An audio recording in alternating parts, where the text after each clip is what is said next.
사실 저는 아이를 대치 개포에서 키우고 싶진 않더라고요. 그 특유의 동네 분위기가 있잖아요. 저는 솔직히 저랑은 안 맞는 동네인 것 같고 30대 싱글에 결혼 안 하실 거고 실거주 목적 매매하려고 하는데 주식으로 굴리는 돈 일부 부동산에 이전하기 위해서 아널즈 우리 가봤잖아요. 네, 아널즈. 원밸리도 가봤고요. 네. 트리마즈 28평, 아크로 서울풀 37평 좀 고민하고 있는데 지가 상승을 보면 어디가 좋을까? 매매를 하시려고 하는구나. 매입가가 중요한 것 같아. 얼마에 사느냐가 중요한데 중요한데 중요한 것 같아. 원밸리 같은 네. 경우는 제가 그 호갱노노 보니까 34평형이 최근에 네. 37억 정도의 거래가 된 것 같아요. 네. 평당 한 1억 한 1,000만 원 정도의 거래가 된 것 같은데 반포 신축 같은 경우는 1억에서 1억 1천 그렇죠. 정도가 컨센서스가 네, 좀 맞아요. 있잖아요. 여기서 얼마나 더 갈 거냐는 매크로에 달린 거고 근데 네. 그나마 이 중에서는 소형 평형 때는 원밸리가 더 낫지 않나라고 생각합니다. 저는 이제 싱글이시고 저도 그렇게 생각은 하는데 네. 싱글이면 원밸리 말고 사실 성수동 사는 것도 멋있는데. 싱글이면 트리마즈 28평도 땡기실 거예요. 맞아요. 한강 땡기죠. 뷰에 막 근데 트리마즈 28평은 원밸리보다는 저는 별로일 수 있다고 생각해요. 저도 같은 생각이에요. 네, 트리마즈가 네, 네. 약간 변질돼서. 근데 아크로서울풀에서 37평이 실거주 만족도는 제일 높을 것 같고요. 층고도 3m에 네, 막 맞아요. 그리고 이제 조금 호수 좋은 데 가면 뷰도 네. 굉장히 좋을 거고. 싱글이 저는 살기 제일 좋은 아파트 중 하나가 AS프라고 생각합니다. 네, 주상복합이 투자 가치로서 좋으냐 지금 이미 많이 올랐는데 그렇게 봤을 때는 조금 지가 상승 면에서는 좀 포기해야 되는 부분이 있겠죠. 단기로 보유하실 거면 당연히 주상복합은 제외하고 네. 봐야 되지 않을까요? 저는 아서포는 그래도 나빼르시라고 생각합니다. 네, 아서포를 대체할 아파트가 앞으로 생기기가 쉽지 않다고 그죠. 생각해요. 그래도 저는 원밸리를 좀 더 네. 추천을 하고 압구정 현대 주민분이 댓글을 다주셨는데 재건축 단톡 보면 정말 난리도 아닙니다. 다들 욕심이 장난 아니고요. 사실 제가 압구정 현대 아파트가 생각보다 재건축이 쉽지 않을 거라고 느끼고 그리고 생각보다 고급화하는 게 어려울 거다. 저도 이제 지인들하고 이런 얘기를 단톡방에 되게 네. 많이 하고 라인원 한남에 거주하는 분들 중에서 뭐 이게 엄청 고급화가 되면 압구정으로 이사 가야 되나? 뭐 이런- 압구정 목표가 4억이래요. 아니 뭐 희망은 뭐 저도 네. 평당 10억 가는 게 뭐 네. 목표인데 고급화하는 게 쉽지가 않을 거예요. 조합원들이 자기가 당장 받을 수 있는 이익을 포기해야 되거든요. 네. 근데 이제 압구정 현대 같은 경우는 원래 옛날부터 살았던 되게 부자분들도 있지만 투자 목적으로 가지고 있는 분들도 많고 영끌하신 분들도 굉장히 많고 네. 그리고 이거 아파트 하나로 뭐 큰 돈 벌어보겠다 이런 분들도 굉장히 많아요. 그래서 이게 그 의견 합치를 보는 게 쉽지 않을 겁니다. 여의도 아파트는 용적률을 풀어줬던데 재건축 어떻게 될 것 같으시 10년 안에 될까요? 아 맞아, 이것도 이슈가 됐죠.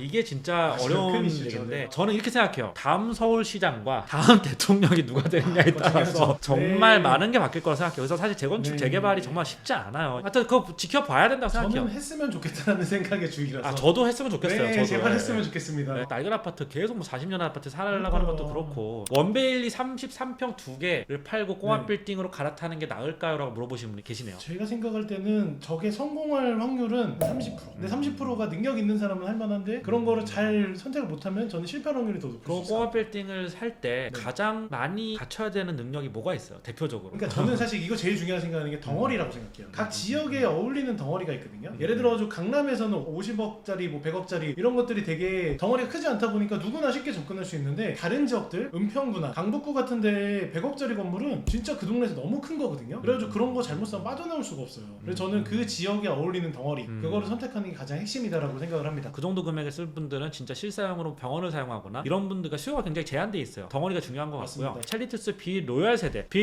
첼리투스가 101동 있고 102동 103동 이렇게 있는 네, 걸로 맞아요. 알고 있는데 101동이 가장 로얄이죠. 첼리투스가 어떻게 보면 트리마제랑 비슷하게 흐름을 가잖아요. 첼리투스가 50평 단일평형대고 네. 그리고 세대수가 그렇게 많지 않고 그리고 어떻게 보면 첼리투스도 매크로가 다 올라가니까 같이 올라간 부분이 있고 한강변에 있는 신축급 아파트가 다 이제 평당 네. 1억 정도 하니까 그 정도 컨센서스로 이렇게 이루어진 것 같은데 첼리투스 저는 개인적으로 한계가 있는 많은 아파트라고 생각해요. 하이엔드로 가기에는 너무 하이엔드 아파트가 아니고 20, 30평대가 이렇게 밀어 올려주면서 탄탄하게 하방을 또 형성할 수 있는 그런 데도 아니고 또 50평 아파트고 이제 전용 면적이 39평으로 알고 있는데 전용 면적 39평 치고는 또 서브룸이 너무 작아요. 그리고 주변에 이촌동 그러니까 이제 첼리투스를 주변을 둘러싸고 있는 거기가 이제 재건축 네, 이제 재개발이 다 맞아요. 끝나게 되면 환경이 많이 바뀔 것 같은데 제가 개인적으로 느낀 바로는 거기보다 같은 가격을 주고 뷰를 제외하고는 살기 좋은 한강변에 있는 데가 너무 많아서 저는 좀 한계가 있는 곳이 아닌가라고 생각해요. 저는 개인적으로 주변에 이촌동이 다 개발이 되면 그때 가서 봐야 될 것 같아요. 거기다가 비로얄 세대면 뷰가 또 안 좋을 수도 있거든요. 그렇죠. 첼리투스의 가장 큰 강점은 뷰인데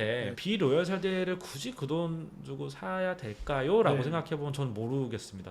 네, 그렇군요. 일단 또 그런데 LCT 어떻게 생각하는지. 근데 제가 부산 사람이 아니어서 좀 함부로 얘기가 좀 그런데 일단은 뭐 전망은 좋은데 저는 그런 전망을 안 좋아합니다. 그러니까 예를 들어 들어서 바다가 보이는데 망망대해야 바다밖에 안 보여. 그냥 뭐지 이러면서 봤었고, 저는 그런 뷰는 안 좋아하고 차라리 제가 서울에 있는 아파트 중에 가장 뷰가 좋은 아파트가 아크로 서울 포레스트 네. 로열동의 로열 층수 31층 정도 돼 있는 그 뷰가 제일 좋다고 저는 생각하는데 개포 뷰가 더 좋던데. 그 동화 똑같아. 맞죠. 예. 왜냐하면 서울 숲이 쫙 보이면서 맞아요. 숲을 보면서 뒤쪽으로 한강이 싹 보이고. 한강까지 보여서 네. 그게 굉장히 아름답고 한강이 굽이치는 그 라인까지 다 보여요. 오히려 너무 높은 곳에 있어가지고 막 시그니엘도 그래요. 시그니엘도 너무 60층 이렇게 가게 되면 뷰가 안 예뻐요. 그렇죠. 너무 밑에가 작게 보여서 예쁘지가 않아요. 마제스 힐이나 에테르는 어떻게 생각하냐? 솔직히 얘기하면 전 아무 생각이 없어요. 근데 마제스 힐 있잖아요, 방배. 네. 와 진짜 네. 요즘 하이엔드 오피스텔도 그렇고 빌라들이 그냥 가격을 막 부르는구나 이런 느낌이 좀 있었고요. 네, 에테르노가 최근에 하더라니까 이거 제가 말이 아니더라도 그냥 그러다가 취소 세대가 좀 생겼어요. 그럴 수밖에 없다고 네, 생각해요. 저는. 맞아요. 나인원 한다면 재개발뷰 맞아요. 예, 재개발뷰고 저는 이제 그거라고 생각해요. 저희 집 같은 경우가 나인원이 되게 재밌는 게 나인원에서 뷰가 그래도 그나마 제일 좋은 데가 어디냐면 그 6호 라인이에요. 75평형이 101동부터 104동까지 있고 89평형이 이제 도로변에 붙어있는 동인데 재밌는 게 도로변이 완전히 붙어있는 세대는 상당히 시끄러워서 별로예요. 근데 사실 제 아는 후배가 살고 있어서 근데 안쪽으로 한 두 칸만 들어와도 굉장히 조용하거든요. 75평형이 있는 101동부터 104동까지 1호 라인하고 6호 라인이 뷰가 제일 좋아요. 그나마 1호 라인 같은 경우는 저기 이제 한남 뉴턴 3구역 쪽을 바라보고 있고 네. 나름 예뻐요. 6호 라인 같은 경우는 단지를 바라보고 있어서 뷰가 나쁘진 않은데 어쨌든 뭐 한강에 멋있게 펼쳐졌고 뭐 이런 건 아니죠. 터보님이 실거주를 하신다면 나인원 펜트랑 AS 펜트 중 어디가 더 끌리실까요? 라고 물어보셨는데 일단은 나인원 펜트가 100억 정도 더 비쌀 거고요. 그렇죠. 거래된 네, 걸 가격 차이는 보면 나요. AS 펜트가 130억인가 140억에 거래된 걸로 알고 있는데 네. 나인원 펜트 250억에 거래가 됐고요. 가격 차이가 100억 정도 나니까 이제 같은 선상에서 비교할 수는 없는 것 같고 저는 무조건 나인원 살 것 같아요. 저는 사실 에이스 펜트에서 살고 싶을 것 같아요. 가격 성향 차이가 차이죠. 일단 나니까. 네, 그렇죠. 터보 형이랑 빨리 스타크래프트 대결을 한번 해야 되는데 형이 네, 굉장히 네. 피하고 있어요. 영정이가 스타를 잘 못하는데 자꾸 잘한다라고 네. 영정이가 저한테 농구를 15대1로 졌어요. 제가 형 종이랑 했잖아. 남자면 깔끔하게 인정해야지. 아유 참 영정이가 저보다 키가 네. 큰데도 불구하고 쫑PD는 네. 그냥 안 돼요. 터보님은 나인원 펜트 vs 이태원 저택 어떤 거를 선택하실 건가요? 예산에 제약이 없으면 당연히 이태원 저택이고요. 근데 이제 예산에 제약이 있잖아요. 예를 들어서 나인원 펜트가 이제 대신해서 이제 분양 물량 풀었을 때는 160억, 170억의 분양을 다 했고요. 원래 대신 시행사에서 가지고 있는 물건이 몇 개가 있어요. 근데 이거는 이제 외부로는 잘 안 알려진 건데 250억에 몇 세대를 팔았는데 이미 팔렸고요. GD 같은 경우는 160억의 분양을 받아서 저는 네. 내놓은 걸로 알고 있는데 부르는 가격은 호가는 300억 정도로 알고 300억 이라 있는데 돼. 300억에는 안 팔릴 것 같아요, 솔직히. 네. 이태원 저택은 이런 게 있어요. 이태원 저택도 조금 저렴하게 들어가면 뭐 100억 정도에 살 수 있는 주택들 되게 많아요. 근데 이태원이 진짜 그 지역에 따라서도 많이 가니까. 천차만별이 이태원 네, 주택은 맞아요. 진짜 뭐 500억짜리도 있을 수 있고 진짜 저렴한 데는 50억짜리도 있어요. 네. 천차만별인데 이태원동 그쪽 주택가가 일종 주거 지역이라서 건폐율이 30%인가 밖에 안 나와요. 문제는 내가 토지 100평을 사도 30%면 한 네. 층에 30평이잖아요. 그렇죠. 그걸 럭셔리 주택을 지을 수가 없어. 그럼 최소한 100평짜리 안 하죠. 200평. 네, 맞아요. 그러면 땅값만 120억이에요. 거기다가 이제 200평 지으면 이제 아까우니까 지하도 파고 뭐 하면 그냥 이제 200억 이 정도 돼요. 네. 200억이면 나인원 펜트랑 어디가 더 좋느냐. 근데 선택하라고 했을 때 예산에 제한이 없다. 이러면 뭐 저 주택을 살고 싶은데 럭셔리하게 하고 진짜 메인 지역 이태원동에서도 굉장히 메인 지역에 가려면 네. 매물도 없고 그런데 좋은 지역을 살려면 또 이제 되게 비싸게 네. 땅을 또 사야 되니까 쉽지는 않은 것 같습니다. 부동산 뉴스에서 개포자이 그만 까주세요. 아 이거 너무 제가 네, 네. 억울한 게 까는 게 아니에요. 제가 뭐 개포동에 무슨 제가 억하심정이 있겠습니까? 아니, 제가 저- 전혀 그런 거 없어요. 그리고 네. 아노일즈 갔을 때도 뭐 여기 되게 자연과 함께 좋다 뭐 이런 맞아요. 얘기도 했었고 공교롭게도 최근에 자이가 너무 문제가 됐고 그렇죠. 자이가 지은 아파트에서 좀 이슈들이 많이 네. 생겼어서 이제 기사가 나와서 부동산 뉴스 하는 김에 기사가 나왔기 때문에 그냥 얘기를 했던 건데 아 제가 무슨 감정이 있겠습니까? 제가 저 그런 거 전혀 없어요. 부모님이 지방에서 공장을 하셔 나름 부자라고 생각했었는데 서울 사람들 주택 수백억 한다는 거면 내가 가난한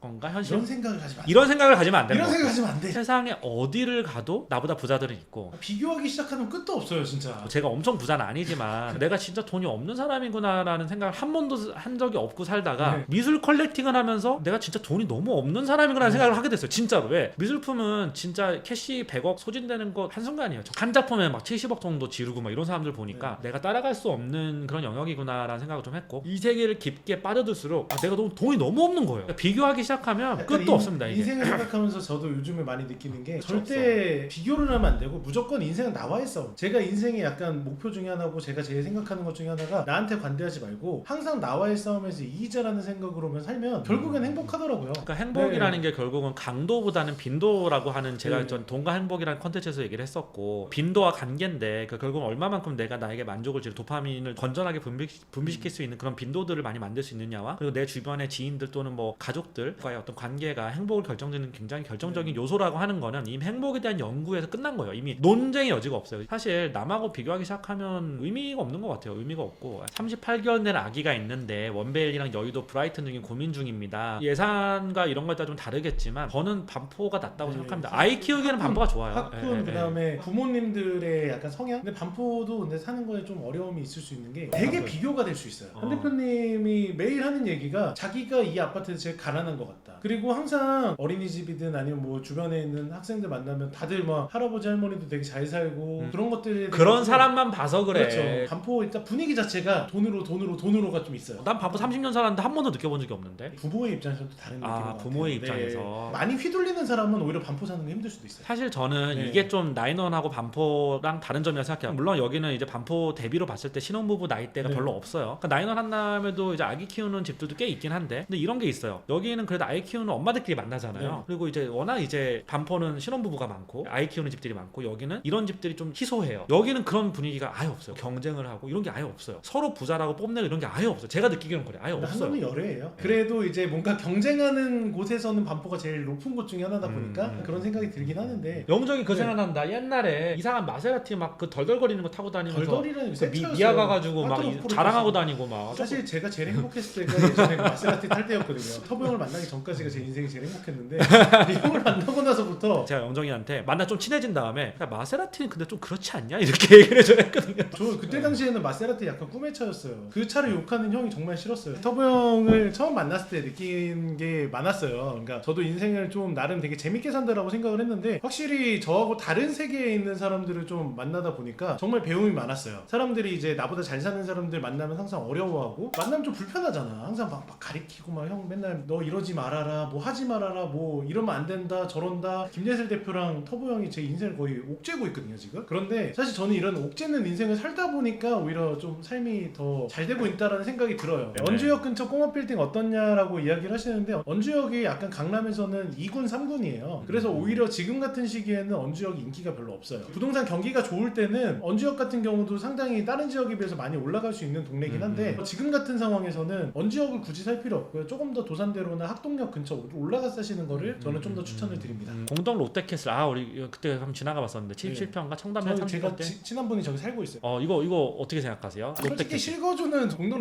롯데캐슬이 훨씬 좋은데 투자성은 청담자에게 좋으니까 네. 공동 롯데캐슬 70평 혼자 살면 간지나죠. 그렇죠. 금색이어도 건물도. 그거 사실 나 너무 싫은데.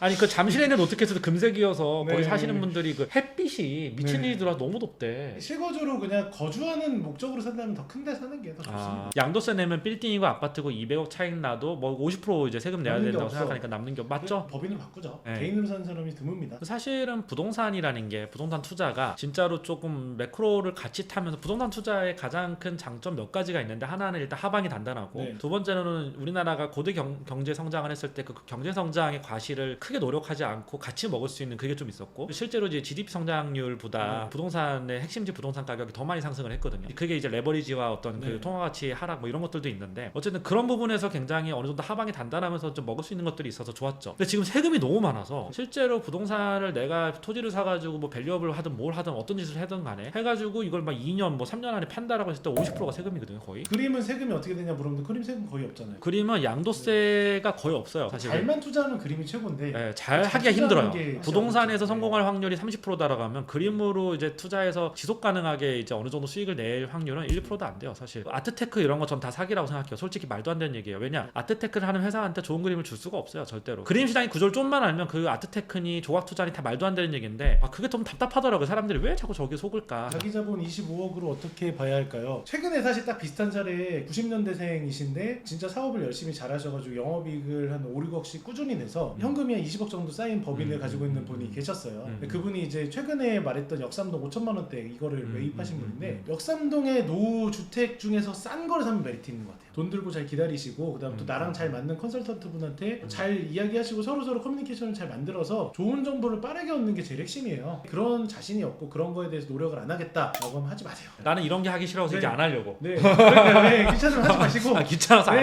하려고. 나인원 더일 아서포 같은 고급주택 거주하면서 파인다이닝 다이닝, 와인, 슈퍼카 등등 여가 즐기면 세금이 공과금 지출하려면 재산도 만약에 소득도 중요하다고 생각하는데 고주택 거주하려 최소 연 얼마 정도 벌어 넉넉할 때 보시나요? 저는 이건 딱 명확한 기준이 있어요. 월 1억 세후로 1년에 세후로 12억 뭐 이제 세후에 12억에서 15억 뭐 20억을 번다고 했을 때 다 소비로 쓰는 게 아니잖아요. 그리고 그렇죠. 그 돈을 벌었을 때 그 저축도 해야 되고 네. 그것들을 다른 데 레버리지 쓴 것들 메꾸기도 해야 되고 투자 자산으로 배분도 해나가니까 그 정도의 자산 배분을 봤을 때 자산이 당연히 있겠죠. 여기 사시는 분들은 네, 나인원 그렇죠. 더일 아소포를 매매로 사시는 분들은 이미 자산이 최소 뭐 1, 200억 이상 있으신 분들일 텐데 20억 이상씩은 벌어야 여유롭게 살 수 있지 않을까요? 대구 부동산의 미래는 어떻게 보시나요? 어머니가 대구에 똘똘한 한 채 범어동 사놓을지 아니면 적당한 거 동대구역 사고 남은 돈으로 다른 거 돌릴지 고민 중입니다. 네. 저는 일단 첫 번째 저는 대구 부동산 자체 그 안에 어떤 지역이 좋고 범어동이니 뭐니 뭐 이런 동들 구체적으로 몰라요. 왜 대구 사는 사람이 아니니까. 그리고 관심도 크게 없고요. 두 번째 대구에서 최소한 제가 아는 그 대구에서 나름 좀 불을 일구신 분들이 다 네. 하고 싶어하는 게 뭐냐면 대구에 있는 부동산을 팔고 서울로 시프트를 하고 싶어하세요. 다 그런 점을 봤을 때 미래를 보면 조금 대구 부자들조차도 좀 어둡다라고 생각하지 않나라고 추정하고 부동산 있어요. 불경기는 뭐 10년 간다 뭐 이런 얘기도 하시더라고요. 네. 대구에 너무 공급도 많기도 했고 대구 젊은 친구들이 다 서울 와요. 남는 거는 의사랑 노인들밖에 없고 내 인구는 계속 줄어들 네. 거고 구조적으로 봤을 때 대구 부동산이 장기적으로 잘 될 거냐 보면 좀 회의적인 시각이 좀 많은 것 네, 같고 맞습니다. 대구에 사는 부자들도 그렇게 생각을 하는 것 같아요. 네. 르네상스 호텔 사거리 주변은 어떤가요? 어. 잘 샀다. 네, 2017년에 그렇죠. 2017년 굉장히 잘 사셨네요. 돈 많이 버셨겠네. 저는 좋습니다. 굉장히 좋다라고 생각을 합니다. 알파카 빌딩 관리 분이 네. 주시면 또 빌딩 관리 친구들이 잘하겠죠. 아 여기서 이 라이브에서 영업을 하는 거야 지금? 네. 사랑합니다. 제 주변에 주식으로 전업 투자해서 진짜 흑수저에서 출발해가지고 큰 돈 버신 분이 여러 명 있는데 4, 5천억 정도 버신 분 한 분이 네. 계시고 한 명은 저보다 동생인데 그 동생은 한 몇백억 정도 벌었어요. 과장 하나 없이 그냥 진짜로 순자산으로 진짜로 크게 성공한 친구이자 아니면 이제 어떤 형님이 계신데 그 정도가 제가 본 이제 전업 투자자 중에 가장 성공한 케이스였던 것 같아요. 그분이 이제 투자하는 방식이나 그런 그 이유들을 들어보면 진짜 이러니까 성공했구나라는 게 느껴지더라고요. 둘 다 펀더멘탈 투자자예요. 단타 안 치고 한 번 사면 거의 한 6개월 뭐 1년씩 가지고 가는 분들이고 그리고 되게 똑똑해요. 기본적으로 머리도 되게 좋고 한 명은 고대 나왔고 한 명은 연대 나왔고 네, 맞아요. 사실 주식에서 큰 돈 버신 분들은 대부분 학벌이 좋은 경우가 많긴 해요. 솔직히 이거는 팩트예요. 대부분 이제 자본시장에서 큰 돈을 버신 분들은 대부분 학벌이 좋은 건 맞아요. 네. 왜냐면 이게 약간 사업의 영역이 아니고 그리고 이게 약간 영업의 영역도 아니고 약간 좀 머리를 많이 써야 되는 영역이다 네. 보니까 공부 잘하는 사람들이 유리한 것 같아요. 확실히 이쪽에서. 서교동에 임차 언제 하냐고. 안 그래도 이제 서교동 신축한 거 어느 정도 이제 준공 직전에 좀 홍보 겸 해가지고 올릴 거예요. 유튜브에 아예 대놓고 올릴 거고 저는 메디컬 빌딩을 만들 거고요. 제 와이프도 개원을 해야 되니까 지하 1층하고 4, 5층 정도는 저희가 직접 사용할 예정이고 나머지는 이제 약국도 이제 임차를 줄 거고 네. 이제 메디컬 빌딩을 만들기 위해서 의사들만 받을 거거든요. 그래서 문의 주셔도 좋고요. 그리고 저희가 그 나름 시공사도 되게 비싼 데를 써서 장학건설 썼거든요. 그래서 장학건설이 딴 데보다 건축비가 20% 정도 비싼데도 거기 쓴 이유가 잘 짓고 이제 해서 그리고 이제 공사 좀 신경 써서 많이 하고 네. 있어요. 저 직접 사용할 거라서 되게 좀 신경 써서 하고. 근데 확실히 제가 그런 소형 시공사들이랑 공사를 하다가 네네네네. 중견 시공사랑 같이 공사를 하는 걸 보니까 네네네. 확실히 다르더라고요. 왜 여기랑 해야 되는지 알 것 같아. 중소 네. 시공사보다 훨씬 잘하는 것 같아요. 체계적이고 보고들도 굉장히 잘해주고. 그렇게 하고 반표 있어요. 4평적 25평 대 개포 25평 이거는 뭐 비교가 안 되죠? 저는 이제 반포. 네, 저는 반포할 것 같습니다. 네. 저희가 너무 이제 반포 편향적이긴 한데 사실 대치동하고 개포동의 컨셉은 알아요. 아이들 학원 보내기 좋고 그리고 여기서 이제 라이딩하면서 하기 좋은 거 그건 다 알겠는데 사실 저는 아이를 대치 개포에서 키우고 싶진 않더라고요. 그 특유의 동네 분위기가 있잖아요. 네. 저는 솔직히 저랑은 안 맞는 동네인 것 같고. 맞아요. 예산 30억으로 신반포 4차 어떠신가요? 이거 몽테크인데 그냥. 재건축 재개발은 제가 함부로 말씀드리기가 좀 쉽지 않은 이유가 언제 될지 모르고 이래가지고 지금 이제 한신 2차 같은 경우도 뭐 지지고 볶고 싸우고 난리 나고 상가랑 어떻게 하겠다느니 뭐 이러고 근데 저는 지금 뭔가 뭐 시공사 선정하고 거의 결론 났다라고 생각해도 5년은 걸릴 거거든요. 한남뉴타운 네. 시공사 뭐 얘기 나온 게 벌써 몇 년 전 아닌가요? 그렇죠. 네. 재개발이라는 건 진짜 로또라고 생각이 들어요. 르가든 더 메인 어떻게 보시나요? 물어보신 계신데 고급 빌라랑 아파트 시장에 달라서 투자성만 본다면 저는 회의적이고요. 근데 실거주는 괜찮은 것 같아요. 사실 거주하기는 빌라만큼 좋은 데 별로 없어요. 평수도 크지 막 멋있지 막 꾸미기도 좋지 너무 좋은데 확실히 안 올라요. 너무 그런 빌라들은 근생산권하고 너무 떨어져 있기 때문에 실제로 실거주를 했을 때 집에서 막 파티하고 노는데 그렇죠. 집중하는 사람이 아니면 실제 생활하는데 좀 불편한 것 같아요. 이런 어떤 편의시설들 그리고 저는 산책하는데 맛집도 많아요. 왜냐하면 요즘에 대신증권에서 맛집들을 좋아해서 일부러 맛집들을 다 이쪽 한남동 이쪽 라인원 쪽으로 유치를 했어요. 하이퍼카 타려면 순자산 어느 정도 있어야 된다고 생각하시나요? 라고 물어보셨는데 차값이 한 10배는 있어야 되는 거 아닌가요? 뭐 그렇죠. 근데 뭐 300억 있어도 탈 수 있고 뭐 차에서 자는 차포도 되잖아요. 그건 아니지. 허리 부러져. 자기가 얼마나 차를 좋아하냐에 따라 다를 것 같아요. 충분히 제 주변에서도 탈 수 있는 분들 너무 많은데 실제로 사는 사람은 거의 없긴 하는 것 같아요. 굳이 안 사는 것 같아요. 굳이. 저 가끔 가다가 이제 어떤 차 리뷰해 주세요라고 하시는 분들이 있는데 일단은 제조사에서 브랜드에서 저한테 차를 안 줘요. 대부분이 광고비 받고 하는 거거든요. 근데 사실 광고비를 안 받고 하면 자기 마음대로 하기 때문에 마케팅 팀에서 그걸 되게 부담스러워해요. 그래서 저도 현석이가 저한테 도움을 많이 줘서 현석이 오렌지 커스텀에 들어오는 차들 중에 손님 허락을 받고 같이 시승한 차고 뭐 이런 게 좀 있는데 그런 루트가 아니면 제가 시승을 할 수가 없어요. 그 맛집 리뷰어들하고 네. 똑같은 건데 맛집 리뷰어들, 맛집 인플루언서들이 진짜 카르텔이잖아요. 네. 그 기획업장 사장님들 다 친한데 서로 다 친한데 맛집 인플루언서들 뭐 생일 파티도 열어주고 룸사롱도 데리고 가고 뭐 이런 거 되게 많아요. 사실 와인 까주고 네. 와인도 막 500만 원씩 까주고 네. 뭐 신라 호텔 뭐 아리아케 데려가서 다 쏘고 막 이러거든요. 실제로 인플루언서라는 이름으로 어떻게 보면 업체 사장님들 좀 뜯어먹는 애들도 많고 네. 아니면 업체 사장님들이 적극적으로 이 친구들하고 친해져가지고 관리를 하는 거죠. 사장님 핸드폰을 보면 유튜버들을 관리하는 폰이 있고 인스타그래머들을 관리하는 폰이 있어요. 거의 그 직업입니다. 저는 사실 그래요. 유튜브에서 맛집 이거 리뷰하는 거 저 신뢰성이 너무 떨어진다고 생각하는 게 다 광고더라고요. 사실 이 광고가 적당히 하면 좋은데 이게 완전 시스템화가 돼 있어요. 내가 그냥 뭐 광고비를 뭐 얼마 받고 해주고 네. 이런 거면 전 괜찮다고 생각해요. 자기도 채널이 광고를 받아야 되니까 그렇죠. 본인들끼리 카르텔을 구성을 해서 그리고 맛집 사장님들이 그 친구들 체계적으로 관리를 하고 그 친구들이 우르르 몰려가서 띄워주고 그 대중들은 거기에 선동당하고 결국은 A라는 사장님이 A 맛집을 만들어서 띄운 다음에 B도 만들고 C 만들고 계속 만들어요. 아니, 되게 웃긴 게 제가 이런 경우를 봤어요. 어떤 분이 이제 유통업을 하시는데 어떤 가게가 그걸 안 사줬어요. 그러니까 그거를 안 좋다라는 블로그와 이런 걸 올렸거든요. 그것 때문에 그런지 싸웠잖아. 사줬어요. 사줬죠. 사줬더니 바로 좋은 걸로 바뀌더라고요. 그쵸. 적당히 해야 된다. 맞아요. 뭐 수면 위로 안 올라와서 그렇지 이 카르텔이 어떻게 보면 이 카르텔에 들어가지 못하는 성실하게 정말 자기 장사를 잘하는 사람들에게 불이익을 주는 거라고 저는 생각하거든요. 그렇죠. 그 카르텔이 되게 단단해요. 그래가지고 맛집 인플루언서들이 다 친해요. 그래서 그 카르텔 안에 들어간 사람들이 기획업장들 다 띄우는 거거든요. 제가 맞다는 얘기 아니에요. 제가 뭐 진리라는 얘기도 아니고 그래도 저는 솔직하게 했거든요. 저는 사실 모든 유튜버가 광고를 안 받을 필요는 없다고 생각해요. 힘들게 키운 채널을 뭐 당연히 받을 수 있고 한 건데 카르텔을 구성해서 이 카르텔에 못 들어오면 못하게 좀 뭘 막는다든가 아니면 인플루언서의 권력을 이용해서 내가 식자재 유통하는 걸 안 써주면 그 업장을 비판한다든가 이건 정말 너무 못된 거라고 생각하거든요. 사실은 자동차 유튜버 블로거들도 카르텔이 있었는데 맛집만큼 단단하진 않은 것 같아요. 어쨌든 뭐 그 회사에 있는 마케팅 팀하고 친한 사람들의 무리가 이 카르텔을 구성하는 거죠. 다른 유튜버들이 못 들어가요 거기. 들어가기 힘듭니다 되게. 왜냐하면 왜 못 들어가냐면 유튜버들의 생명은 가장 빠르게 물건을 받아가지고 리뷰하는 거잖아요. 자동차 같은 경우는 특히나 뭐 아이폰이야 내가 빨리 사면 되는데 자동차 이게 안 된단 말이에요. 그게 그 카르텔에 들어가야만 받을 수 있는 것들이 있고 그렇게 해야 조회수가 나오고 그러니까 당연히 친한 사람들끼리 그거를 먼저 타보고 하는 그런 어떤 마케팅 팀하고도 되게 친한 관계를 유지하고 있고 그게 카르텔이죠 사실. 근데 맛집은 좀 심해요. 자동차는 그나마 좀 덜한데 맛집 카르텔은 저는 선 넘었다고 생각해요. 전 언젠가 한번 터질 문제 아닌가라고 생각합니다. 저는. 그렇죠. 지방 연세가 뭔가요? 지방세? 연세니까 나누기 12면 700만 800만 원? 뭐 지방도 사실 지방 나름이니까 오히려 제가 진짜 요즘에 친하게 지내는 동생이 있는데 그쪽 집안 사람들은 삼성동 살거든요. 근데 수원에만 건물이 10개 있어요. 수원이 자기네가 디벨롭하기가 좋대요. 그래서 수원에 저평가되어 있는 건물 사가지고 계속 바꾸더라고. 어느 지역이라고 말한다라는 것보다 그 지역에서도 투자를 잘하는 방식들이 있어요. 다만 이제 확률적으로 서울 지역이나 거래가 많이 되는 지역을 사야 오를 확률이 높은 거지. 정말 잘하는 분들은 그런 거 관련 없이도 잘하는 분들 많잖아요. 오늘 라이브를 2시간 정도 진행을 해봤어요. 이제 영정이랑 처음 합방을 했는데 네, 맞아요. 굉장히 재밌네요. 혼자 하는 네. 것보다 훨씬 쉽네요. 혼자 떠들면 이게 목이 네. 좀 아파. 다음에도 한번 이제 부동산을 좀 중심으로 좀 만담을 나누는 라이브를 네. 영정이랑 같이 한번 더 기획을 한번 해볼게요. 네. 감기 조심하시고 저는 미국 갔다 와서 뵙겠습니다. 네, 그리고